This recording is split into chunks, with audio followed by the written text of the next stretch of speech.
Hi friends. இப்போ மகாநதி பார்க்க போகிறோம். மகாநதியில் நம்ம குமரன் இருக்காரு. வேலை செஞ்சவங்களுக்கு எல்லாத்துக்குமே சம்பளம் கொடுத்து அனுப்பி வச்சுட்டாங்க. இதுக்கப்புறம் வேலை இருந்ததுன்னா கூப்பிடுங்க நான் சொல்ல ஓகேன்னு சொல்லிட்டாங்க. அதுக்கப்புறம் அந்த ஷூட்டிங் ஸ்பாட்லேருந்து வந்தார்.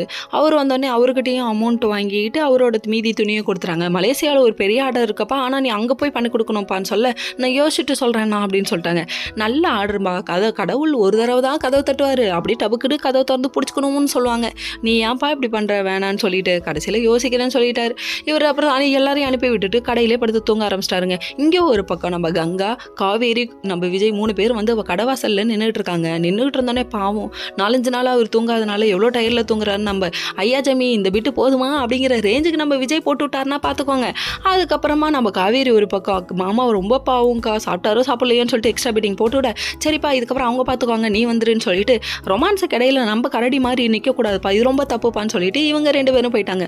அதுக்கப்புறம் நம்ம கங்கா உட்காந்துருக்க, குமரன் கண்ணு முழிக்க, அடே பின்னி படையில எடுக்கிறப்பா, நீயும் ரொமான்ஸில் பின்னி படையில இருக்கிற. அதுக்கப்புறம் வந்துருக்காவ நம்ம கங்காவை சமாதானம் பண்ணதுக்கப்புறம் இங்கேயே கொஞ்சம் நேரம் உட்காரங்களே, அப்புறமா வேலை செஞ்சுக்கலாம்னு சொல்லிட்டு பழைய பாட்டு ஒன்று போட்டுவிட்டு வேற லெவலில் இவங்க என்ஜாய் பண்ண ஆரம்பிச்சிட்டாங்க. இங்கே ஒரு பக்கம் நம்ம அதாவது இவங்களோட ரொமான்ஸை பார்த்துட்டு அடுத்து நம்ம காவேரி விஜய் தானே, அவங்க நடந்து போகும்போதே அப்படியே என்ஜாய் பண்ண ஆரம்பிச்சாங்க. அவங்களோட ரொமான்ஸும் அங்கே வருது. எப்படின்னு கேட்டால், நீங்கள் நான் இல்லைன்னா ஃபீல் பண்ணுவீங்களான்னு சொல்லி கேட்க, எல்லாரும் உருட்டுற மாதிரி தான் தம்பி உருட்டுவாப்லன்னு நினச்சா, என் வாழ்க்கையே நீ தான்மான்னு சொல்லிட்டாரு.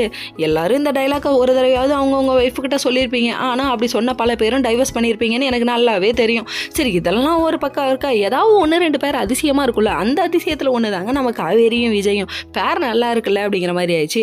அதுக்கப்புறமா இவங்க பேசிகிட்டே வந்துட்டு இருக்க, இவர் ஏதோ வாங்கிட்டு வரேன்னு போக நம்ம பசுபதி காரில் வந்து டொமீன்னு அடிக்க பார்க்குறாராமா. இது நடக்குமா? நடக்காது. Okay friends.